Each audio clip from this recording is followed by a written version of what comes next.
นาฬิกาโรเล็กซ์ปี 2020 เกิดอะไรขึ้น ทำไมสีถึงเป็นลูกกวาดแบบนี้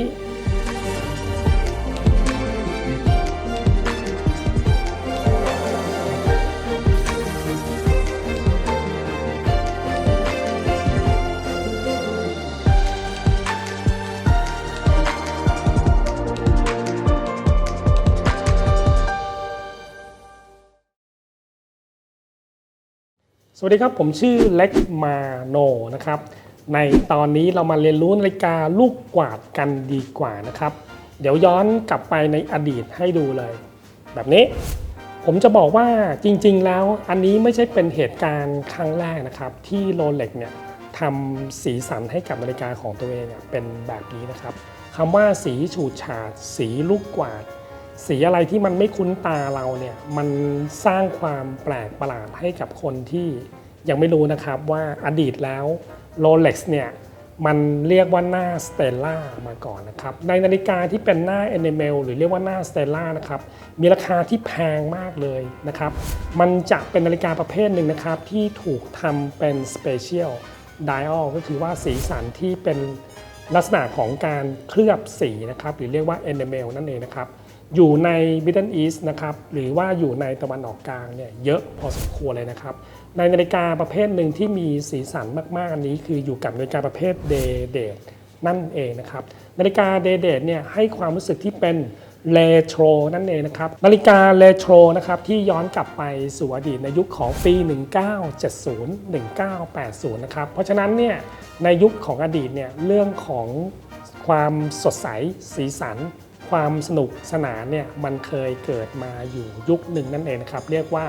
ยุคเรโทรแต่ปัจจุบันเนี่ยนาฬิกา Rolex ปี 2020 นั่นน่ะมันกลับไปสู่ความเป็นเรโทรนั่นเองนะครับเดี๋ยวผมจะเข้าไปดูด้วยว่าหน้าปัดนาฬิกาเนี่ยทำไมผมถึงเรียกว่ามันเป็นเรโทรนะครับผมเข้าไปในเว็บไซต์ของ rolex.com นะครับตัวแรกที่ผมเห็นเนี่ยอันดับแรกเนี่ยผมจะเห็นความแปลกของเขาก่อนนะครับคือ Rolex Oyster Perpetual สังเกตไหมครับว่าในนาฬิกาตัวเรือนสแตนเลสและเข็มกับมาร์กเกอร์ที่เป็นสีทองเนี่ยมันคือทองคำจริงๆแหละแต่ว่ามันอยู่บนตัวเรือนสแตนเลสได้ยังไงเราอาจจะคิดว่ามันไม่ควรทำแบบนั้นคือเรียกว่านาฬิกาถ้าเป็นสองกษัตริย์หรือเป็นตัวเรือนทองเราจะอนุญาตให้มีเข็มกับมาร์กเกอร์ที่เป็นทองใช่ไหมครับแต่ว่าอดีตเคยทำแบบนี้มาแล้วนั่นเองนะครับในยุคประมาณปี 70 นั่นเองนะครับเรื่องของนาฬิกานะครับ Rolex เนี่ยจะวนเป็นลูปเสมอนะครับผมจะแนะทริคให้คุณลองจับสังเกตนะครับในยุคเริ่มต้นนะครับนาฬิกา Oyster Perpetual Date นะครับหรือ Date Just เนี่ยจะมีวิธีการทำแบบนี้เช่นกันนะครับในยุคหนึ่งตัวเรือนเป็นสแตนเลสนะครับและมีเข็มและมาร์กเกอร์เนี่ยเป็นสีทองด้วยเช่นกันนะครับแต่ว่ากระจกของเขาเป็นพลาสติกปัจจุบันเนี่ยมันถูกรีเจเนอรี่กลับมาคือทำให้ตัวเรือนเนี่ยเป็นสแตนเลสและเข็มกับมาร์กเกอร์เป็นสีทองแต่ว่ามาร์กเกอร์ของเขาเนี่ยจะถูกทำให้มันใหญ่ขึ้นเป็นรูปทรงเลขาคณิตแล้วก็มีความเป็นโมเดิร์นมากขึ้นนั่นเองนะครับมาพร้อมกับกระจกซับไฟร์อันเนี้ยเราจะทำให้เห็นว่ามันได้ย้อนกลับไปสู่ยุคในอดีตนั่นเองนะครับตอนนี้มันวนลูปกลับมาเดี๋ยวเราลองนับกันดูนะครับว่ามันวนลูปกี่ปีนะครับผมจะบอกว่านาฬิกาในยุคปี 70 นะครับกระจกพลาสติกมันถูกทำแบบนี้มาแล้วถ้านับจากถึงตอนนี้คือในยุคปี 2020 ครบรอบ 50 ปีเห็นไหมครับ 50 ปีเป็นวาระใหญ่ที่ Rolex เนี่ยถือโอกาสที่จะย้อนกลับไปสู่ความเป็นแฟชั่นในนั่นเองนะครับ Rolex เนี่ยมันถูกพูดว่านาฬิกาของตัวเขาเองนะมีความเป็นแฟชั่นแต่ว่าแฝงด้วยความหมายด้วยเช่นกันแต่ผมจะบอกว่านาฬิกา Oyster Perpetual นะครับ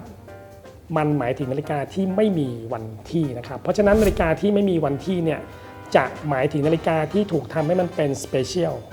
มีความเฉพาะทางได้ง่ายได้มากขึ้นนั่นเองฟอร์แมตของเขาเนี่ยเมื่อเขาวางมาร์กเกอร์แล้วมันจะสวยมากเลยนะครับเพราะฉะนั้นมันจะมีเส้นที่บาลานซ์นั่นเองนะครับนาฬิกาที่มีวันที่เวลามาทำให้มันเป็นแฟชั่นน่ะมันจะดูไม่ค่อยชัดเจนมากเท่ากับนาฬิกาที่ไม่มีวันที่นั่นเองนี่แสดงว่านาฬิกาของ Rolex เนี่ยตอนเนี้ยกลับมาสู่ความเป็นทันสมัยสเปเชียล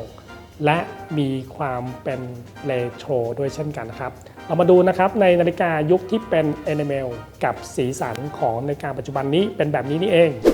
สีพวกนี้นะฮะผมก็จะเปรียบเทียบให้เห็นด้วยเช่นกันนะครับว่าในยุคหนึ่งเนี่ยมันเป็นสีที่ล้อมากับ enamel จริงๆแต่ว่าในปัจจุบันนี้นะครับ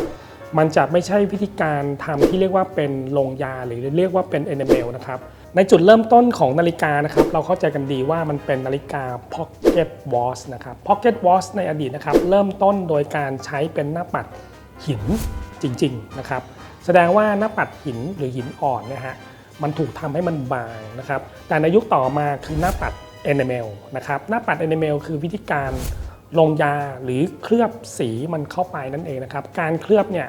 มันมีโอกาสที่จะแคร็กได้ด้วยเช่นกันนะครับเราเรียกว่ามันเป็นเทคโนโลยีในขั้นที่2ที่ต่อจากการใช้พอร์สเลนนั่นเองอันนี้เรียกว่าเป็น enamel นะครับแต่นั่นแหละเป็นจุดเริ่มต้นจนไต่มาจนถึงในยุคประมาณสักปี 1970 นะครับหรือ 1980 ก็จะมีด้วยเช่นกันคือการ enamel สีลงไปทดแทนนั่นเองนะครับเห็นไหมมันมีประวัติศาสตร์ของการเริ่มต้นการทำนาฬิกาบนข้อมือด้วยเช่นกันนะครับแต่ทีนี้เนี่ยเมื่อแฟชั่นของการใช้นาฬิกาหรือการออกแบบนาฬิกานะครับมันเริ่มที่จะเฟื่องฟูเนี่ยมันต้องใช้เวลาถึงประมาณ50 ปีนะครับถึงจะเซเลเบรตตัวเองด้วยการย้อนกลับไปเพื่อเอาสีสันของความเป็นเรโทรกลับมานะครับมันก็จะสอดคล้องกับสีในยุคนั้นด้วยเช่นกันนาฬิกาที่เป็นหน้า enamel จึงมีราคาที่แพงมากๆเลยนะครับอันนั้นแหละคือต้นแบบของความเป็นคลาสสิกจริงๆเลยฮะเพราะว่าตอนนี้มันถูกกลับมาทำใหม่อีกแล้วนะครับนั่นแหละด้วยวิธีการด้วยเทคโนโลยีที่ทันสมัยของนาฬิกา Rolex ทำให้มันดูเป็นเรโทรแต่ว่าเป็นโมเดิร์นสไตล์ได้ในแบบปี 2020 นั่นเองนะครับเรียนรู้เรียนรัด Rolex Basic สำหรับท่านผู้ชมที่ต้องการพบกับผมได้ในคอร์สออนไลน์ในเรื่องของการทำประวัติศาสตร์เรื่องสตอรี่เรื่องต่างๆมากมายเลยก็ผมได้ทำรายละเอียดอยู่ในนั้นด้วยเช่นกันนะครับแล้วพบกันสำหรับเล็กมโน